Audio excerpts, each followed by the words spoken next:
नमस्ते दोस्तों।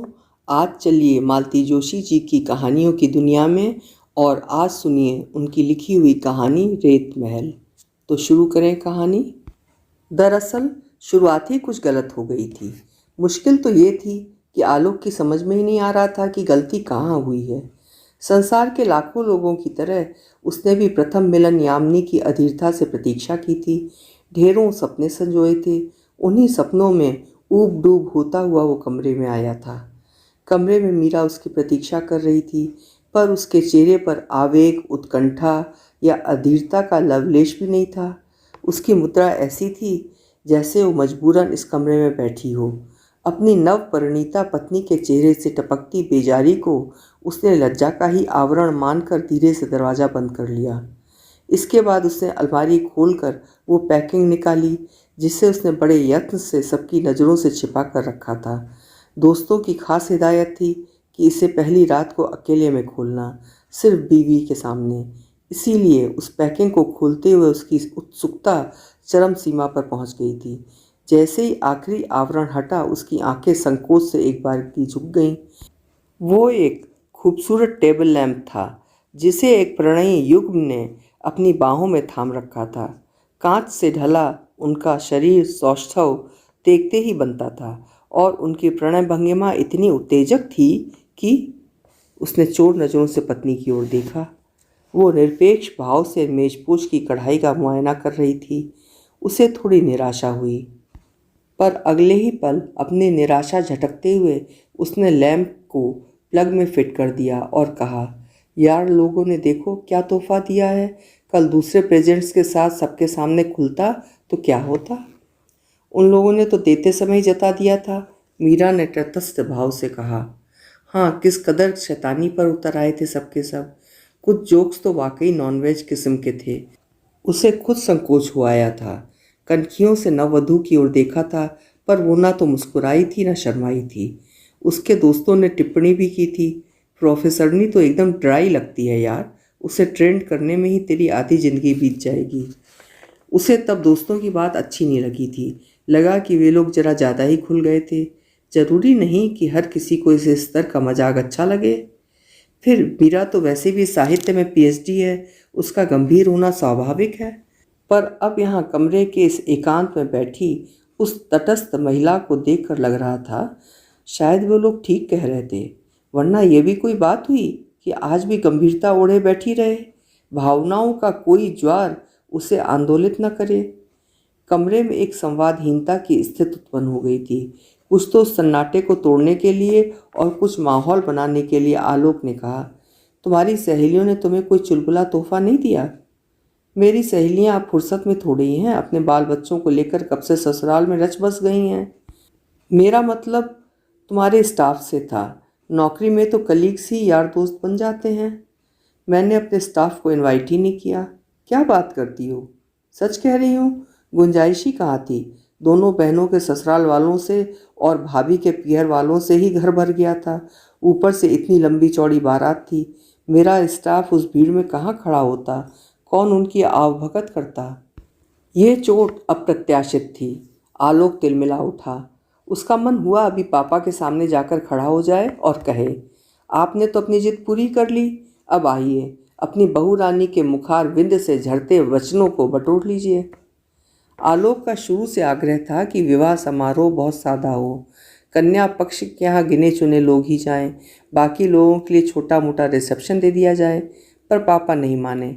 बोले, जिसे देखो वही शाही सरंजाम कर रहा है, उससे जरा भी 19 करेंगे तो खर्च भी होगा और भद्द भी पिटेगी। लड़की की शादी में तो खैर मजबूरी होती है। मंजू की शादी में झक मार कर सब नाटक करना पड़ा था। कल को अंजू की शादी होगी तब भी करना पड़ेगा। इस समय तो अपने पास चॉइस है। वो चुप हो गया था। किसी और की शादी होती तो वो जिद पर अड़ जाता, पर अपनी ही शादी में हंगामा खड़ा करना उसे अच्छा नहीं लगा। फिर मम्मी पापा इस बात पर राजी हो गए थे कि बारात का आकार बहुत छोटा होगा, फालतू भीड़ नहीं होगी। पर ऐसा होता कहाँ है। पापा के दोस्त, मम्मी के कलीग्स, मंजू के स्कूल कॉलेज के दोस्त और दफ्तर वाले, इनके अलावा नाते रिश्तेदार, अड़ोसी पड़ोसी, सबको वहीं तो पहुंचना था। केवल शादी में यही तो होता है, फैलाव इतना हो जाता है कि समेटे नहीं सिमटता। मीरा ने सच ही कहा था। बारात सचमुच इतनी लंबी चौड़ी थी कि वो खुद इस बात पर शर्मिंदा था। उसके सारे आदर्श धरे रह गए थे, लेकिन ये बात आज ही कह देना क्या इतना जरूरी था? ससुराल और पीहर के इन शाश्वत झगड़ों के लिए क्या आज ही मुहूर्त रह गया था? आलोक सारी रात किसी रूठे हुए बच्चे की तरह मुंह फुलाए रहा। मीरा के मुंह से निकला हुआ कड़वा सच उसे बुरी तरह आहत कर गया था, पर यह गनीमत थी कि मीरा ने केवल आंशिक सच ही बोला था। अगर वो पूरा सच उगल देती तो आलोक शायद कमरे में ही न ठहर पाता। मीरा ने अपने कॉलेज के किसी को भी शायद इसलिए आमंत्रित नहीं किया था क्योंकि उसे इस रिश्ते पर बेहद शर्म आ रही थी। इस संबंध के लिए उसने बहुत मजबूरी में हाँ की थी। परिवार वालों पर अपना आक्रोश जताने का एक ही तरीका उसके पास था कि अपने हिस्से के सारे कार्ड्स उसने माँ और भाभी के सामने फाड़ कर चूल्हे में झोंक दिए थे। उसके लिए घर वर ढूंढने का पवित्र कर्तव्य भैया भाभी बड़ी तत्परता से निभाते थे। हर 4-6 महीने बाद एक नामाकूल सा रिश्ता लेकर उपस्थित हो जाते थे। फिर खूब चकचक होती, बहसबाजी होती और दोनों मुंह फुलाकर चले जाते। अगले 6 महीने तक इधर का रुख न करते। फिर किसी दिन अलग गृहस्थी बसा लेने का अपराध बोध उन्हें कचोटने लगता और वे वर संशोधन में जुट जाते। यदि इस बार मीरा ने हाँ न की होती तो ये क्रम शायद सदियों तक चलता रहता। 4 महीने की लंबी चुप्पी के बाद इस दिन भैया भाभी अवतीर्ण हुए थे। हमेशा की तरह उनके हाथ में एक बहुत अच्छा प्रपोजल था और वे उसकी प्रशंसा में गदगद हुए जा रहे थे। लड़का बीकॉम एलएलबी है, सेक्रेटरीट में यूडीसी है, साल 2 साल में ऑफिस सुपरिंटेंडेंट बन जाएगा। तरक्की करता चले तो एक दिन अंडर सेक्रेटरी भी बन सकता है। पिता पंचायत विभाग में थे, अब पेंशन ले रहे हैं। माँ टीचर है, क्वार्टर माँ के नाम है। उनके रिटायर होने पर लड़के के नाम हो जाएगा। 2 बहनें हैं, एक की शादी हो गई है, दूसरे के पैर में थोड़ा ऐब है, शादी नहीं हो पा रही है। उसी की आस में लड़का इतने दिन कुंवारा बैठा रहा। वैसे वो लड़की भी किसी कंप्यूटर सेंटर में काम कर रही है। अम्मा तो वर्णन सुनकर जैसे निहाल हो गईं।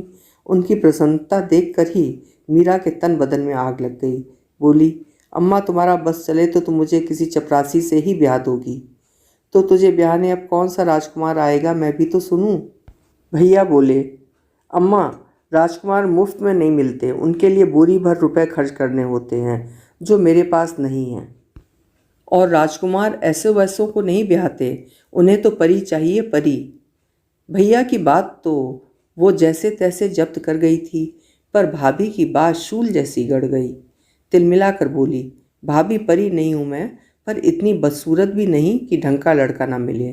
तुम्हारी तरह समय से शादी हो जाती तो मैं भी अपना रूप रंग सहेज कर रखती, पर मेरा सब कुछ तो अम्मा की गृहस्थी ने सोख लिया। मेरी आधी उम्र तो इसी गोरख धंधे में निकल गई है। कोई ऐसी 50 की नहीं हो गई हो जो इतनी हाय तौबा मचा रही हो।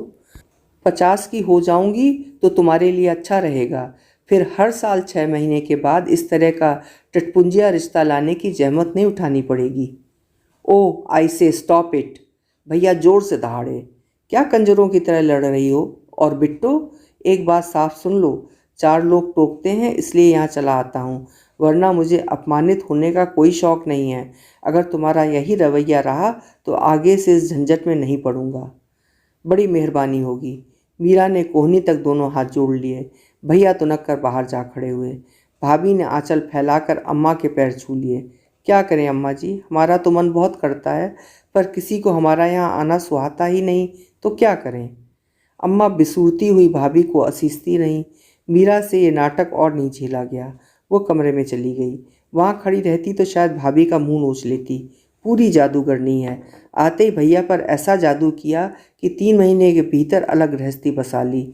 उन दिनों अम्मा इसीलिए भैया की शादी से कतराती थीं। शायद जानती थीं कि ऐसा ही होगा, पर नाते रिश्तेदारों ने तो पूछना शुरू किया, क्या लड़के को बूढ़ा कर दोगी?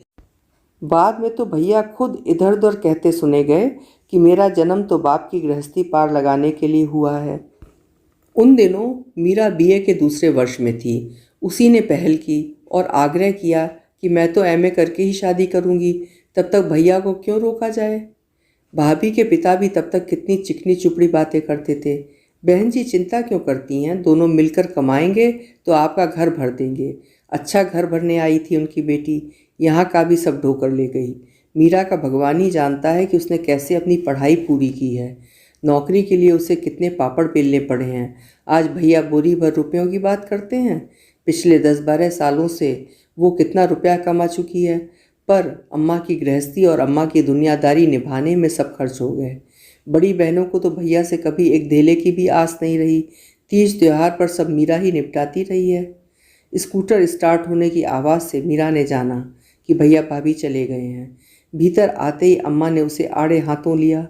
बेचारा कहाँ कहाँ से रिश्ते ढूंढ कर लाता है, और तू ऐसी नाशुक्री है कि कभी सीधे मुंह बात नहीं करती। तेरे मन में क्या है आखिर, पता तो चले। तू कब तक मेरी छाती पर मूंग दलती रहेगी? तेरी वजह से मैं यहाँ पड़ी हूँ। तू एक बार दफ़ा हो जाए तो बेटे के घर बैठकर आराम से पोते पोती खिलाऊंगी। पता नहीं मेरी तकदीर में वो दिन लिखा भी है या नहीं। ज़्यादा ऊंचे सपने मत देखो अम्मा। तुम क्या सोचती हो, वे लोग तुम्हें सर आंखों पर बिठा लेंगे, तुम्हारी रोज आरती उतारेंगे, तुम्हारे पैर धो धो कर पिएंगे? इस धोखे में मत रहना अम्मा। 2 ही दिनों में उनके तानों से तुम्हारा कलेजा छलनी हो जाएगा। तो तू कौन सा मुझे निहाल किए दे रही है? मीरा अवाक होकर देखती रह गई। स्थितियाँ उसकी सहन शक्ति के बाहर ना हो गई होती तो शायद मीरा अब भी शादी के लिए हाँ ना करती, पर और अधिक अवमानना सहना उसके लिए कठिन हो गया था। वो इस घर में आई थी अपनों से तिरस्कृत होकर, आहत और अपमानित होकर, पर यहाँ वालों ने उसे हाथों हाथ लिया, प्यार के आवेग से उसे सराबोर कर दिया। दोनों ननदें उसके आगे पीछे डोलती रहतीं, मंजू की दोनों लड़कियां उसका पल्लू थामे रहतीं, सास हरदम उसकी इच्छा का मुंह जोती रहतीं। पापा जी दूर से ही लाड़ जताते, कभी कोई मिठाई लाते, कभी कोई मैगजीन ले आते। एक दिन तो वे बच्चों के लिए पिक्चर के टिकट ही खरीद कर ले आए। सास ने तो उस दिन उलाहना भी दे दिया था, बहू रानी के लिए अपनी ओर से पिक्चर का प्रोग्राम बन रहा है। मेरी लड़कियों ने तो जब भी सिनेमा के लिए पैसे मांगे हैं डांट ही मिली है। अम्मा होती तो इस बात पर महाभारत हो जाता, पर उसने देखा सास के उलाहने में कहीं कोई कड़वाहट नहीं थी। वो हंस रही थी जैसे यह कोई मजाक हो, और अंजू मंजू भी उस मजाक का पूरा लुत्फ उठा रही थी। वो जैसे पूरे घर की चेतना का केंद्र बनी हुई थी, और आलोक, वो तो उसके आगे पीछे बिछा जा रहा था। उतने प्यार की तो उसने कभी कल्पना भी नहीं की थी, ना ही उसे इसकी आदत थी। तीसरी कन्या के रूप में जन्म लेने का अपराध किया था उसने, इसलिए घर में सदा अनादर ही मिला। फिर उसके जन्म के 2-3 साल बाद ही बाबूजी को कंपलसरी रिटायरमेंट का दंड भुगतना पड़ा। इस दुर्घटना के लिए भी उसे ही दोषी ठहराया गया। वे 2-3 साल बड़े कसाले में बीते। तब माँ का रोष रह रहकर उस पर ही उतरता था। भैया की नौकरी के बाद हालत कुछ सुधरी तो बाबूजी चल बसे। फिर दोनों लड़कियों की शादी की चिंता ने माँ को जर्जर कर दिया। दोनों बड़ी बहनों की शादी के बाद अम्मा का आक्रोश झेलने के लिए घर में वही रह गई थी। तब एक क्षीण सी आशा थी कि भैया की शादी के बाद वातावरण में कुछ बदलाव आएगा, पर बहू का सुख माँ 3 महीने भी नहीं भोग पाई और भैया अलग हो गए। इस घटना ने माँ और बेटी दोनों को कड़वाहट से भर दिया। दिन भर ठनी रहती, 24 घंटे वो घर और बाहर खट रही थी, पर प्यार के 2 बोल उसके लिए दुर्लभ थे। और यहाँ तो अनायास इतना सारा प्यार उसकी झोली में आ गया था कि उसकी समझ में नहीं आ रहा था कि इसका क्या करे। प्यार करना शायद उन लोगों की फितरत में ही था। घर से बाहर भी उनके संबंधों का फैलाव दूर दूर तक था। रोज ही निमंत्रण आते, सुबह शाम किसी न किसी के यहाँ जाना होता था। दोनों नंदनें मनोयोग से उसे सजाती संवारती। कभी मंजू अपनी साड़ी पहनने के लिए कहती तो कभी अंजू अपना अमेरिकन डायमंड का सेट उसे पहना देती। किसी जमाने में उसे भी अपनी भाभी को सजाने का चाव था, पर उन्होंने कभी लिफ्ट नहीं दी। वो घाव मन में अब भी कसकता था, इसीलिए अपनी नंदों को उसने कभी मना नहीं किया, पर उन लोगों के साथ वो कभी सहज नहीं हो पाई। और जब कहीं से लौटने के बाद सास उन दोनों की नज़र उतारती तो उसे और भी अटपटा लगता। नज़र रखने लायक तो उसका चेहरा कभी भी नहीं था। शायद ये उनकी ममता का ही अक्स था जो उसे सुंदर बना देता था। जब भी वो तैयार होती, आलोक निर्निमेष उसे देखता रहता। उसकी वो अपलक चितवन उसे विचलित कर जाती। जब कहीं से लौटकर वो निढाल होकर पड़ जाती तो वो पास बैठकर उसका गाल सहलाता, बालों पर हाथ फेरता, बार बार पूछता, थक गई ना? एक दिन उसने कह ही डाला, मैं थकती नहीं हूँ जी, दरअसल बोर हो जाती हूँ। आई नो, इतने सारे अजनबियों को झेलना बहुत कठिन होता है, मैं जानता हूँ। पर थोड़े दिनों की बात है, फिर ये लोग अजनबी नहीं रह जाएंगे। ये लोग हमारे बहुत अपने हैं, इसीलिए तो मना नहीं करते बनता। मुझे तो लग रहा है मेरी छुट्टियां बर्बाद हो रही हैं। सिर्फ यहाँ वहाँ खाने के लिए घर बैठने की क्या ज़रूरत थी? कहीं जाना चाहती हो? Yes, if it is possible. बहुत मुश्किल में डाल दिया था मीरा ने। आलोक को तो मम्मी पापा से बात करते संकोच हो रहा था। शादी में कोई खास हंगामा नहीं किया गया था, फिर भी उसका और पापा का दोनों के खाते खाली हो गए थे।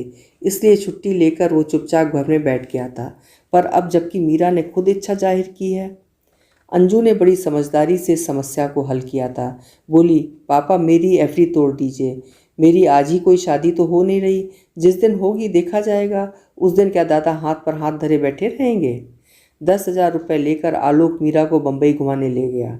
उसे आशा थी कि घर से दूर जाकर मीरा के मन में प्रसुप्त प्रणय भावनाएं जाग उठेंगी, पर उसे तो निराशा ही हुई।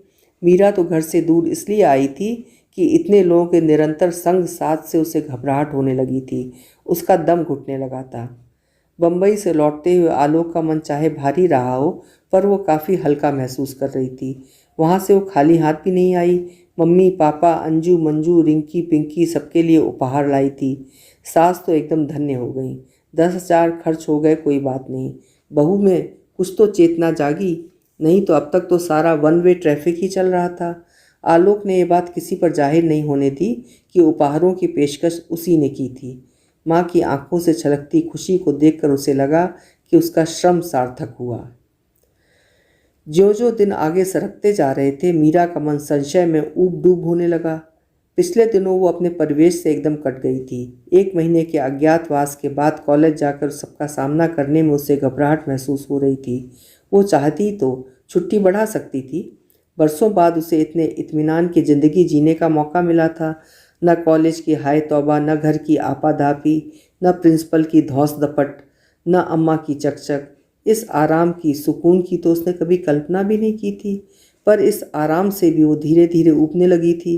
घर की चारदीवारी में बंद रहने की आदत कब की छूट गई थी। जिस दिन ज्वाइन करना था, पापा जी सुबह सुबह बाजार जाकर 2 किलो मिठाई ले आए। बोले, शादी के बाद पहली बार जा रही हो, खाली हाथ मत जाना। मम्मी जी ने उसके लिए स्पेशल टिफ़िन बनाया, अपनी 2 चीज़ें पहनने के लिए थीं। अंजू ने उसके लिए दरवाजे पर लगी चमेली का गजरा गूंथ दिया।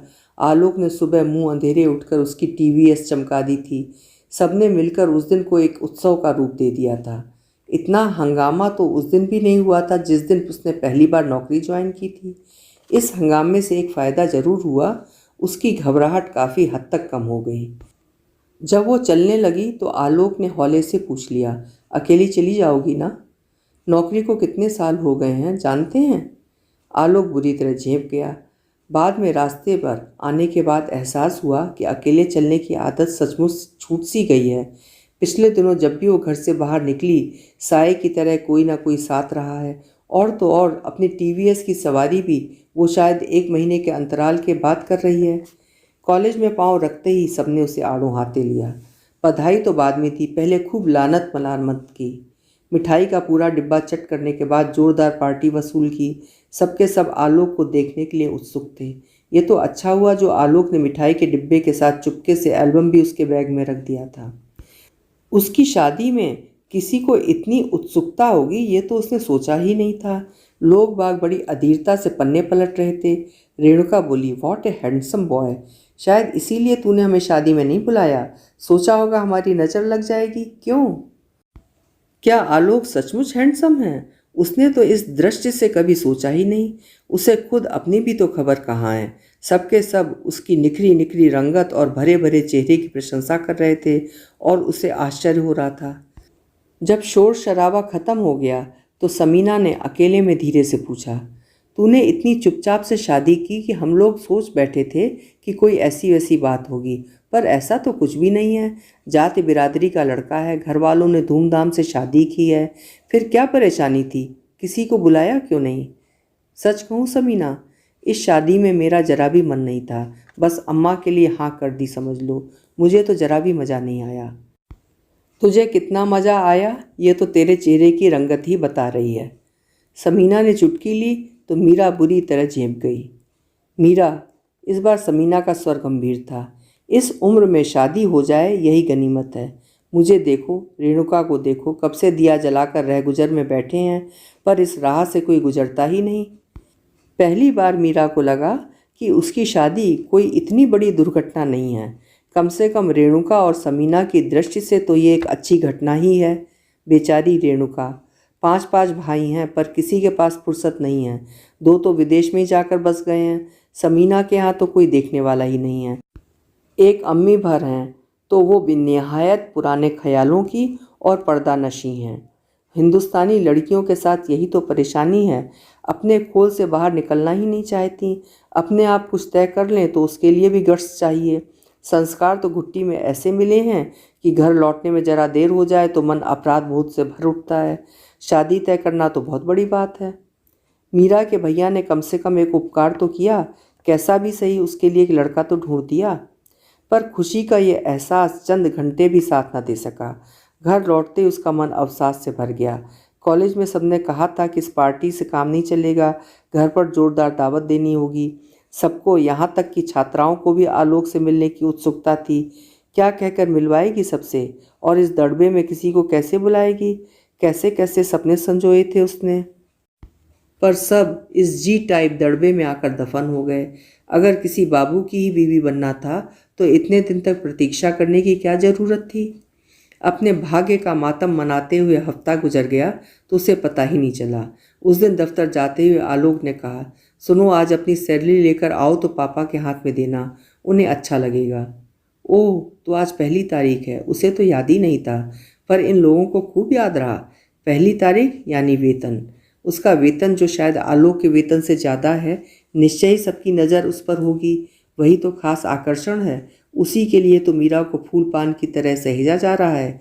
इस वेतन के सहारे इन लोगों ने बड़े बड़े सपने बुन रखे होंगे। क्या पता एक आध फ्लैट बुक कर लिया हो। उसे चुप देखकर आलोक ने कहा, वैसे तुम पर कोई जोर ज़बरदस्ती नहीं है, मैंने तो इस घर की परंपरा की बात की थी। मैं, अंजू, मम्मी, सब लोग अपना वेतन लाकर पापा के ही हाथ में देते हैं। अगर घर की यही परंपरा है तो मैं भी दे दूंगी, पर एक बात पहले बता दूं। कौन सी? आप लोग मुझसे किसी बड़े बैंक बैलेंस की आशा न रखें। बैंक बैलेंस की बात कौन कर रहा है? फिर भी बता देना मेरा फ़र्ज़ है। एक तो ये कि कॉलेज की नौकरी बहुत पुरानी नहीं है, इससे पहले तो प्राइवेट स्कूलों में ही करती थी। दूसरे, जब से भैया अलग हुए हैं, घर का खर्च मैं ही चला रही थी। रोज़मर्रा के खर्च के अलावा अम्मा की हारी बीमारी और दुनियादारी, सब कुछ मुझे ही देखना पड़ता था। खैर, उन बातों का। एक बात और, शादी के लिए मुझे लोन लेना पड़ा है। वेतन का काफ़ी बड़ा हिस्सा किश्तों में कटता रहेगा। अच्छा हो आप पापा को पहले से बता दें। मीरा को लगा कि पल भर के लिए आलोक के चेहरे का रंग बदल गया है। शायद ये उसका भ्रम ही रहा हो, पर इसके बाद इस विषय पर कोई बात नहीं हुई। पर शायद आलोक ने अपनी माँ को यह सब बता दिया था, क्योंकि शाम को वेतन का लिफाफा देते हुए उसने जो ही कुछ कहना चाहा, सास ने रोक दिया। उसके सिर पर हाथ फेरते हुए बोली, कोई बात नहीं बेटा, बाप का साया सर पर ना हो तो ये सब करना ही पड़ता है। अब तुम अपने घर आ गई हो, तुम्हें किसी बात की चिंता करने की ज़रूरत नहीं है। यहाँ तक तो सब कार्यक्रम निर्विघ्न समाप्त हो गया, पर रात को एक अनहोनी हो गई। खाना खाने के बाद पापा जी ने 100-100 के 5 नोट उसे पकड़ाते हुए कहा, बेटा ये तुम्हारे हाथ खर्च के लिए। अंजू एकदम चिहुक उठी, पापा ये पार्शियलिटी है, आपने हमें तो कभी इतनी पॉकेट मनी नहीं दी। बेटे तुम तो घर की लड़की हो, पापा जी बोले, ज़रूरत हो तो मुंह खोलकर मांग सकती हो, पर वो पराई लड़की तो ऐसा नहीं कर सकती ना। पापा, अब पराई कहाँ रही, अब तो इस घर की ही हो गई है, आलोक ने कहा, और ये कहते हुए उसकी नज़र बराबर मीरा पर थी। वो शायद मीरा से भी ऐसा ही कुछ कहलवाना चाहता था। मीरा चुप ही बनी रही, तब भी गनीमत थी, पर उसने वे पैसे ससुर के आगे रखते हुए कहा, पापा जी अभी आप इन्हें रख लीजिए, चाहिए होंगे तो बाद में मांग लूँगी, अभी तो अपनी ज़रूरत भर के लायक मैंने निकाल लिए थे। बात कहने के तुरंत बाद ही उसने अनुभव किया कि महफिल का रंग उखड़ गया है। ससुर के चेहरे पर आहत अभिमान की छाया स्पष्ट थी। अंजू और मम्मी दबे पांव वहाँ से चली गई थीं, और आलोक, वो तो कमरे से जाते ही बरस पड़ा था।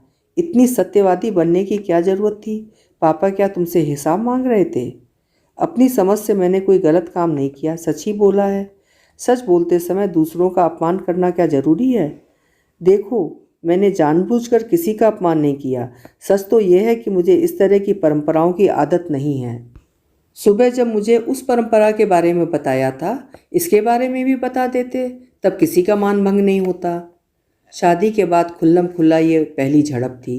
दोनों 8 दिनों तक एक दूसरे से मुंह फुलाए बैठे रहे। घर के और लोग भी 2 दिन तक उससे कटे कटे रहे, पर वो अपने रोष में ऐसी डूबी रही कि उसे पता ही नहीं चला। 5-6 दिन बाद घर के बाकी लोग तो सामान्य हो गए थे, पर मीरा का मूड उखड़ा उखड़ा ही रहा। तब सास ने अपने ढंग से योजना बनाई। शादी के बाद केवल एक बार 3-4 दिन के लिए पीहर गई थी। सास ने सोचा हो सकता है अपनों के बीच जाकर उसका मन बहल जाए, इसलिए उसने आलोक के साथ ठेल ठाल कर उसे माँ के पास भेज दिया। अगर संभव होता तो मीरा इस सदाशयता को साफ नकार देती, पर उसे संकोच हुआ। इन अजनबी लोगों से वो कैसे कहती कि वो घर जो उसका पीहर हो सकता था अब नामशेष हो चुका है।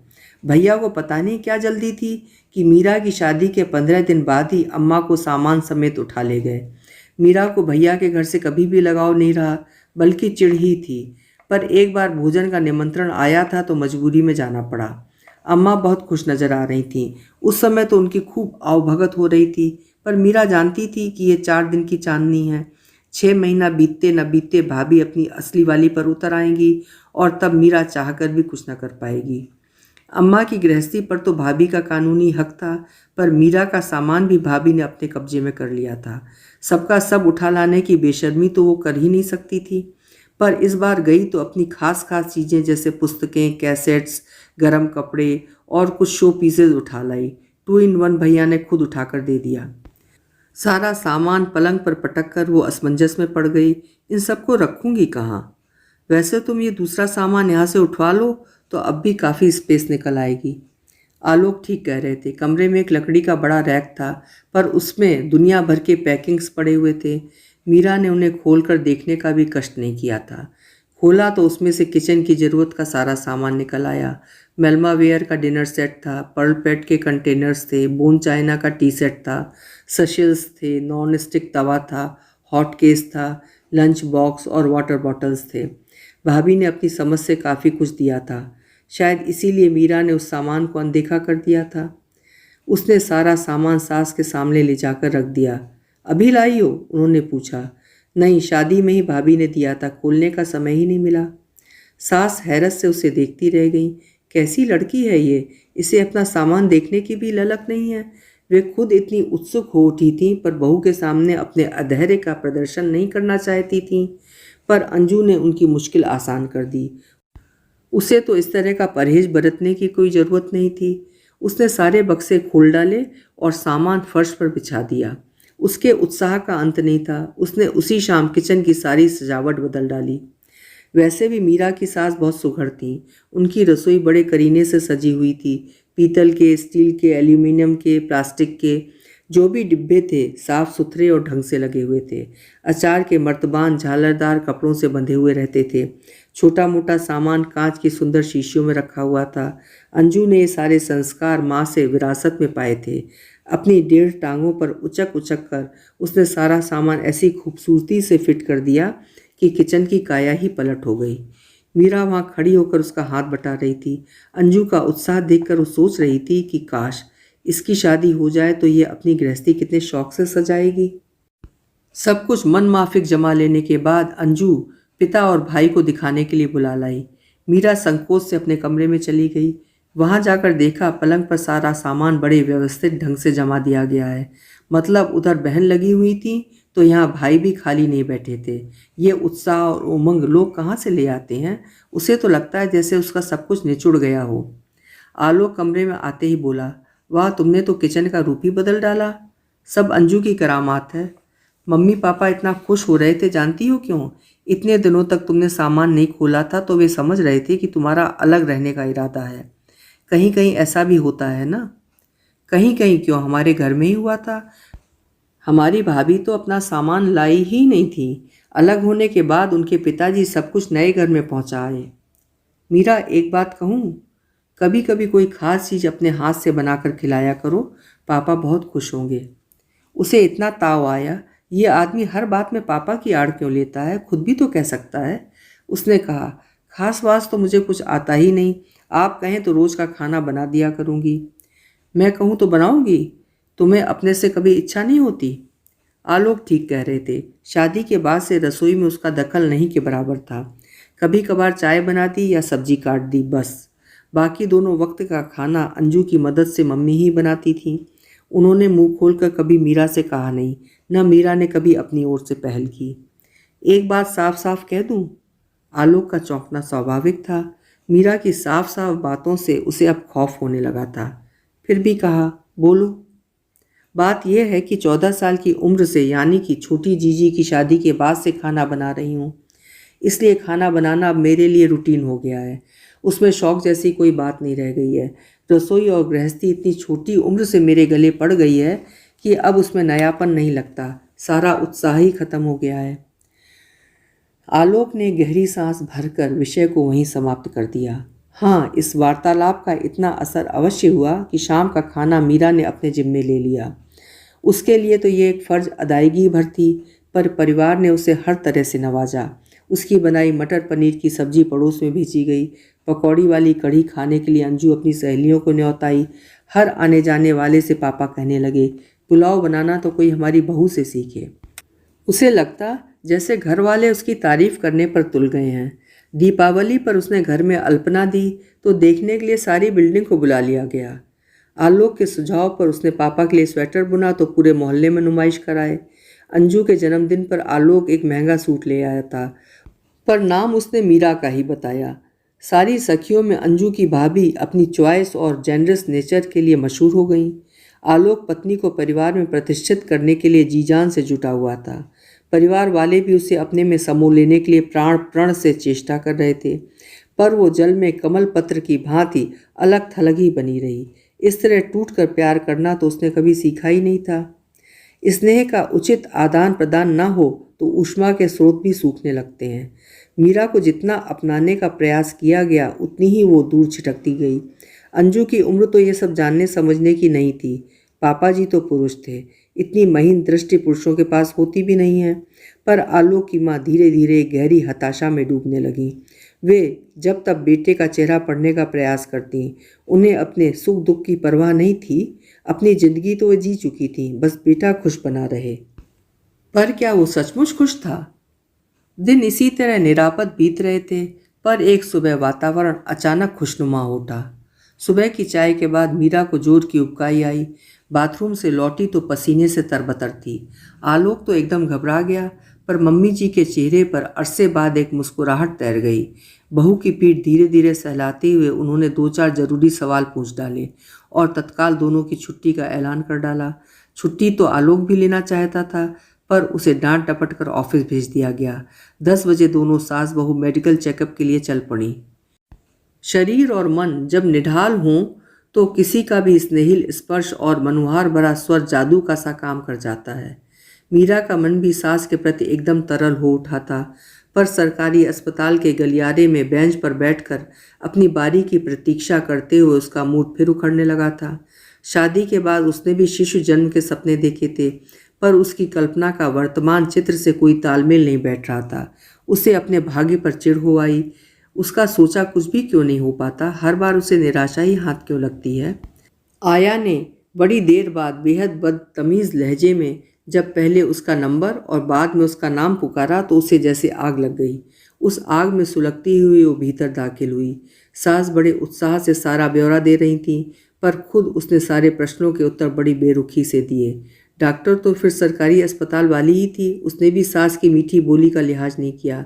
परिणाम यह हुआ कि अस्पताल से लौटते हुए वो शरीर और मन दोनों से बुरी तरह आहत थी।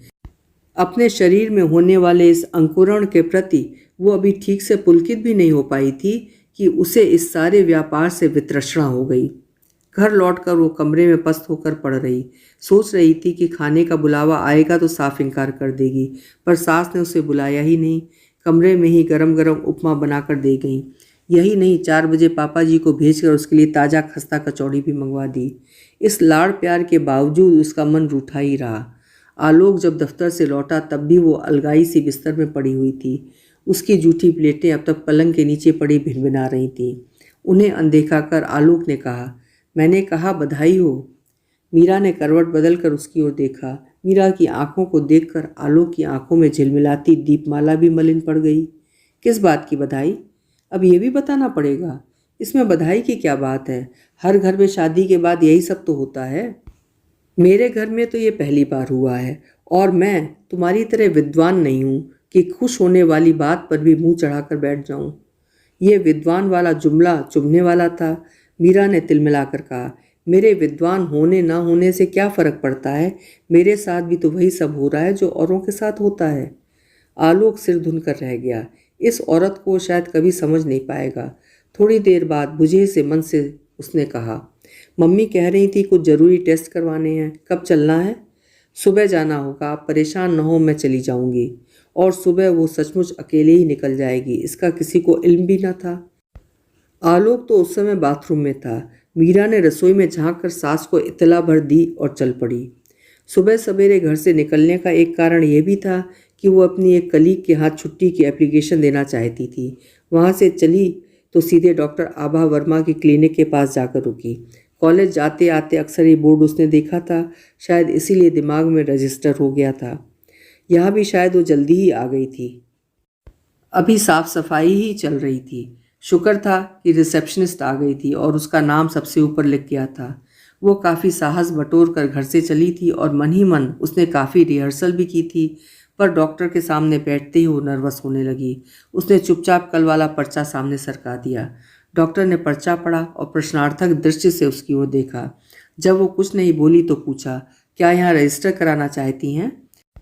दरअसल before it is too late मैं अबॉर्शन कराना चाहती हूँ। उसने सारा साहस बटोर कर मन की बात कह ही डाली। डॉक्टर थोड़ी देर उसे घूरती रही, फिर बोली, आप मैरिड हैं ना? क्या मतलब? वो कानों तक लाल हुआ आई। बुरा मत मानिए, ये तो अस्पताल है, यहाँ हर तरह के लोग आते हैं। वैसे ये शायद आपका पहला बच्चा है। उनकी नज़र पर्चे पर थी। जी। आपकी एज भी शायद? जी, मेरी लेट मैरिज हुई है। देखिए, पहली प्रेगनेंसी तो हम वैसे भी रिटेन करने की सलाह देते हैं। आपकी एज में तो ये और भी ज़रूरी है। इतनी लेट एज में कंसीव करना ही एक चैलेंज है। अबॉर्शन तो बहुत बड़ी रिस्क है। पता नहीं दूसरा चांस आपको मिले ना मिले। आप तो मुझे सिर्फ इतना बता दीजिए कि इसके लिए क्या मेरे हस्बैंड की कंसेंट ज़रूरी होगी? ये तो बात की बात है। पहले मैं चाहूँगी कि आप मेरी बात पर एक बार फिर से गौर कर लें। अभी डॉक्टर की बात पूरी भी नहीं हो पाई थी कि मीरा शिष्टाचार को ताक पर रखकर उठ गई। वो यहाँ भाषण सुनने नहीं आई थी। वो तो बिना किसी शोर शराबे के इस जंजाल से मुक्त होना चाहती थी। उसे मालूम था कि छुटकारे के और भी तरीके हैं, पर वो उनके फेर में नहीं पड़ना चाहती थी। उसकी छोटी जीजी ने चौथी बार गर्भ ठहरने पर पता नहीं कैसा घरेलू उपचार किया था कि मरते मरते बची थी। उसकी सहेली रत्ना शादी के तुरंत बाद गर्भवती हो गई थी। सास के डर से उसने पता नहीं कैसी कैसी गोलियां खा लीं। गर्भपात तो खैर हुआ नहीं। 9वें महीने बच्चा पैदा हुआ तो ऐसा जैसे किसी ने हड्डियों पर झुलसी हुई खाल मर दी हो। मुश्किल से 8 महीने जिंदा रहा वो बच्चा, पर माँ की उम्र में 8 साल का इजाफा कर गया। इसीलिए मीरा इस अघोरी उपायों से बचना चाह रही थी, पर डॉक्टर के रवैये ने उसे दोबारा सोचने पर मजबूर कर दिया। अपनी गाड़ी लेकर वो सड़क पर तो आ गई, पर उसकी समझ में नहीं आ रहा था कि क्या करे। घर लौट जाए या कॉलेज चली जाए या किसी केमिस्ट की दुकान से कोई अचूक दवाई ले आए। वो अभी पशोपेश में ही थी कि एक परिचित स्कूटर सामने आकर रुका। आप? वो बुरी तरह चौंकी।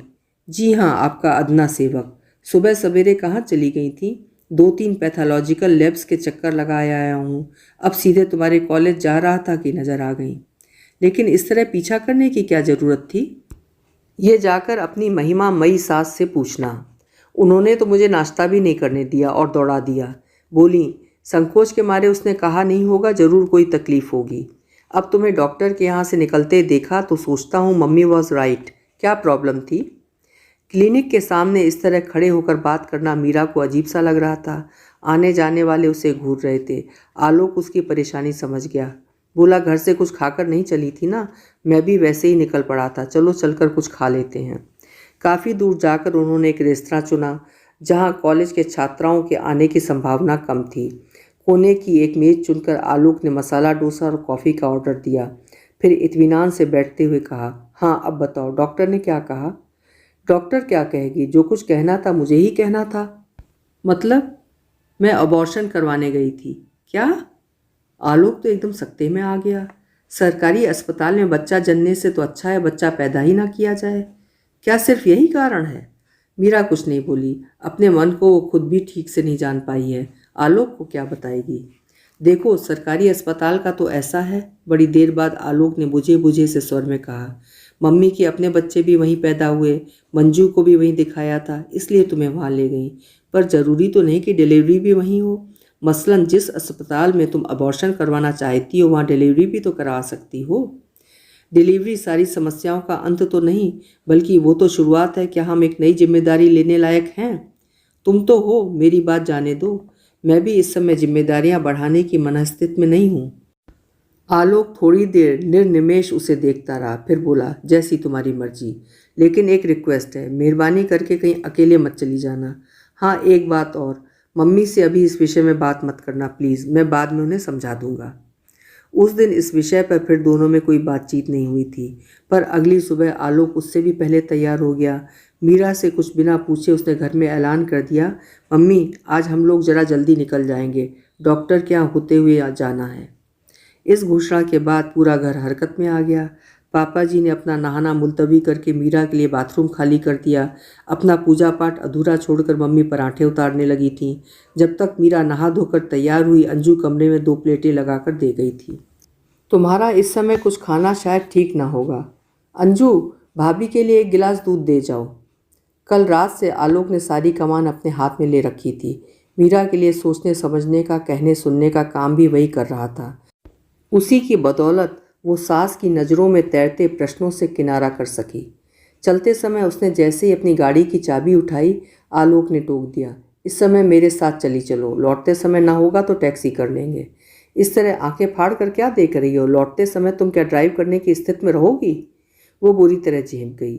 आलोक ठीक ही तो कह रहे थे, लौटते समय पता नहीं क्या दशा हो। उसके लिए तो ये पहला अनुभव था। कैसा लगता होगा अपने शरीर के अंश को कहीं होम कराना। काश वो मम्मी जी से इस बारे में कुछ कह सुन पाती, थोड़ा हौसला तो मिलता। पर मम्मी जी की प्रतिक्रिया पता नहीं क्या होती। एक मधुर संभावना की आशा में वे उसके पीछे आगे डोल रही हैं। सच जान लेंगी तो क्या उनका रुख दूसरा ही होगा?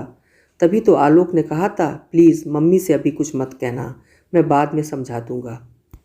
आलोक के पीछे स्कूटर पर बैठकर जाते हुए वो एकदम नर्वस हो रही थी, जैसे दुनिया में बेहद अकेली हो गई है। ऐसा कोई नहीं है जो उसे हौसला दे सके, सांत्वना दे सके। अम्मा से तो इस तरह का संबंध कभी रहा नहीं। एक ये पति था, पर कल की घोषणा के बाद तो वो भी अपना नहीं रहा। उसने आलोक की ओर देखा, कितने मनोयोग से स्कूटर चला रहा था। कल रेस्तरां में जब उसने वो बेतुकी बात कह दी थी तो ये शख्स कितना टूट गया था, कैसे बिखर गया था। आज उसके माथे पर शिकन तक नहीं है। उसने एक बार भी तो नहीं कहा कि वो अपने फैसले पर पुनर्विचार कर ले, बल्कि खुद आगे बढ़कर सब कुछ करवाने पर तुला है। ठीक तो है, उसे क्या फ़र्क पड़ता है? उसके पास अपना भरा पूरा परिवार है, लाड़ करने वाली माँ है, प्यार उड़ेलने वाली बहनें हैं, सहारा देने वाले पिता हैं। अकेली तो मीरा है। इस घटना के बाद शायद और भी अकेली पड़ जाएगी। इस आदमी का तो कुछ नहीं बिगड़ेगा। उस क्षण उसे अपने पति से ईर्ष्या हो आई। उई माँ, एकाएक इतनी जोर का धचका लगा कि वो उछल कर गिरने को ही बड़ी मुश्किल से अपने को संभाल पाई। Sorry, very very sorry. Alok भी स्कूटर से उतर आया था। पता नहीं किस धुन में था कि इतना बड़ा स्पीड ब्रेकर भी नज़र नहीं आया। कमबख्त, ठीक से मार्किंग भी तो नहीं करते हैं। स्पीड ब्रेकर सचमुच काफ़ी बड़ा था।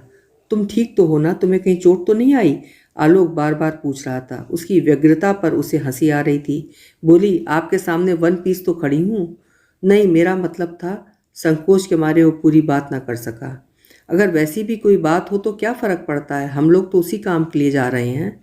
वो बात अलग है, जो कुछ भी हो ढंग से हो। अब चलें, या ऐसा करते हैं एक ऑटो ले लेते हैं। ना बाबा, स्कूटर ही ठीक है। ऑटो वाले तो मरे ऐसा चलाते हैं कि अंजर पंजर ढीले हो जाते हैं। स्कूटर पर पुनः यात्रा प्रारंभ हुई, पर इस बार आलोक अतिरिक्त सावधानी बरत रहा था। एक एक पत्थर बचाकर गाड़ी निकाल रहा था। मीरा को पति पर एकाएक ममता हो आई। उसे आज तक किसी ने ऐसे सहेजा नहीं था। गाड़ी जैसे ही डॉक्टर आभा वर्मा के क्लिनिक के पास रुकी, मीरा ने टोक दिया, नहीं यहाँ नहीं। क्यों? ऐसे ही। ये डॉक्टर कुछ जमी नहीं, शहर में और भी तो डॉक्टर हैं, ढेरों हैं। हर फरलांग पर एक नर्सिंग होम है। आलोक ने ठीक ही कहा था। फरलांग भर की दूरी पर ही एक और बोर्ड नजर आ गया। 15 मिनट की प्रतीक्षा के बाद वे डॉक्टर के सामने थे। कहिए, वो क्या है कि अभी आते आते एक छोटा सा एक्सीडेंट हो गया। डर है कि कहीं कुछ। कितने दिन हो गए हैं? यही कोई 7 वीक्स। वैसे कुछ होना तो नहीं चाहिए, फिर भी चलिए देख लेते हैं। जैसे ही वे दोनों भीतर जाने के लिए उठी, आलोक ने टोक दिया, मैडम ये नर्वस हो रही हैं, इसलिए सच बोलने से हिचक रही हैं। दरअसल हम लोग यहाँ प्रेगनेंसी टर्मिनेट कराने आए हैं। डॉक्टर ने चकित होकर एक बार मीरा की ओर देखा, फिर आलोक से पूछा, आपके पहले कितने बच्चे हैं? This is the first one. फिर हमारी कुछ पर्सनल प्रॉब्लम्स हैं, यही समझ लीजिए कि अभी तक हम ठीक से सेटल नहीं हुए हैं, इसलिए ये जिम्मेदारी उठाने के काबिल नहीं है। क्या आपकी वाइफ भी यही सोचती हैं? मीरा बुद्ध बनी खड़ी रही, उसने कोई जवाब नहीं दिया। देखिए मिस्टर, मर्द के लिए बच्चा पैदा करना एक शगल हो सकता है, पर औरत के लिए it is a much more than that.